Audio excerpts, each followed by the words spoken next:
Hi everyone! Sa last video, natutunan natin kung ano ang ibig sabihin ng graph, ng order at ng size. So natutunan natin na ang graph ay isang abstract idea and kung saan gumagamit ng pictorial representation para ma-explain kung ano ang ibig sabihin ng graph at may pakita kung ano ang graph. Excuse me. So, ang graph, technically speaking, ay isang ordered pair kung saan composed of vertex set, yan, B of G, and edge set, ayan, E of G. Yan. So, yung B of G dyan, non-empty finite set, ibig sabihin at least one vertex para ma-consider na graph. Ito namang E of G, an ordered pair of elements yan, kung saan yung XY na edge, same lang yan sa YX. Okay? So, natutunan din natin yan.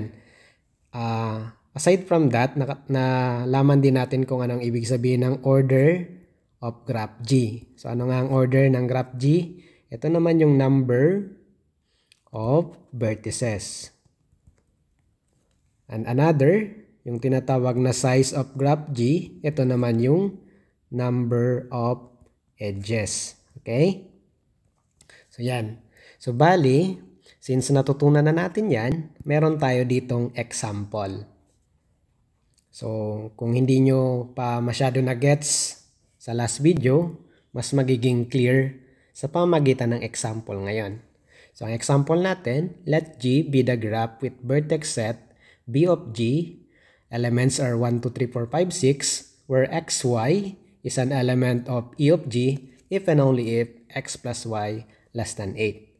So, in this example guys, yung edge natin, yung edge set ay nakadefine. Sabi daw dito, X plus Y less than 8. Yung edge natin, XY yung ordered pair, unordered pair, where X plus Y is less than 8. So, hanapin na natin kung ano yung mga possible edges. So, dapat masatisfy ang condition na to. So, ano ang mga possible? Edge set. Okay? Ano ang mga possible? So, possible dito na magkaroon ng parehong number. So, halimbawa, yung 1, 1. Diba? Pwede ang 1, 1 kasi 1 plus 1 is less than 8. Unahin muna natin yung nagsisimula sa 1. Aside from 1, 1, we have 1, 2. 1, 3. Ano pa? 1, 4. Right? 1, 5. Ano pa? 1, 6.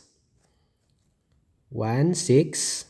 Tama ba ang 1, 6? Yung 1, 7, wala namang 7 na vertex. Okay? So, 1, 6. Sunod, hindi na pwede yung 2, 1. So, start na tayo sa 2. 2, 1, hindi na pwede. So, pwede ang 2, 2 kasi 2 plus 2 is less than 8. Ano pa? 2, 3. Right? Ano pa? 2, 4. Ano pa? 2, 5. Right? 2, 5. 2, 5. 2, 6. Hindi pwede ang 2, 6, di ba? Kasi less than 8 ang nakalagay dyan. So, proceed na tayo sa 3. 3. Hindi na pwede yung 3, 1 and 3, 2 ha. So, 3, 3. 3, 4. So, hindi pwede yung 3, 5 kasi 8 na yon. Next, aside from 3, 4, meron pa ba? 4. Ay, wala na. 4, 4, hindi na siya included kasi 8 na yon. So, definitely, okay na to. So, bali guys, ito yung edge set niya. Ngayon, base dyan, pwede na nating i-drawing yung magiging pictorial representation ng graph base sa given vertices and edges or edge set. Okay?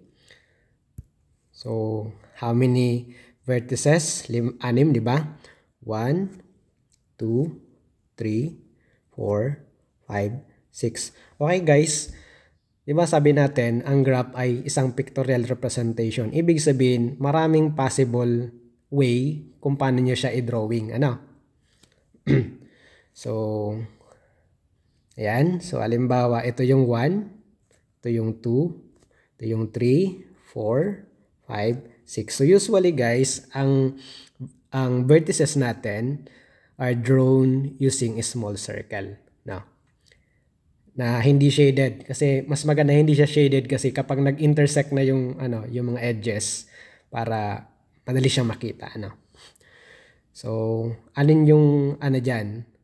Connected na vertices, 1, 1. So, paano natin yan i-drawing ang 1, 1? So, anyway, ang edge pala, nakakonect yung yung dalawang vertex or yung sariling vertex niya. Pwede siyang line, pwede namang curve. So, halimbawa, ito. 1, 1. So, from 1 to 1, yan. Actually, ang tawag dyan, loop. Loop ang tawag dyan. Yan. Next, 1, 2. So, ito. Connected yung 1, 2. Ano pa? 1, 3. 1, 3. 1, 4. 1, 4. 1, 5. 1, 6. Okay, guys. Pwede namang Pwede namang yan. Halimbawa, gusto nyo ganito. Wala namang problema yan. Pwede namang curve. As long as connected sila. Okay, so para mas maganda lang tingnan kaya line talaga ang ginagamit. Okay? So 1, 6, okay na 1, 6, 2, 2. So loop na naman ito ang sa 2, 2. And then 2, 3. So connected ito. 2, 3. 2, 3. And 2, 4, 2, 4, 2, 5, 2, 5, 3, 3. So, loop na naman dito. And 3, 4. Okay. So, ayan. Yan na. Yan na yung niya. Isang pictorial representation for this graph base sa definition ng edge set. Okay? So, by the way guys, ano ang order ng graph G dito? Order of graph G. Ano nga ang order? Number of vertices. So, order of graph G here, di ba, denoted by ganito? V of G, ganito. Yan. Ang ibig sabihin yan, order. Cardinality of vertex set. Di ba, ang vertex set natin dito, ilang elements? 6. So, the order of graph G is 6. How about the size? The size of graph G. So, E of G, ilan yung elements ng E of G? 1, 2, 3, 4, 5, 6, 7, 8, 9, 10, 11, 12. So, 12. Okay.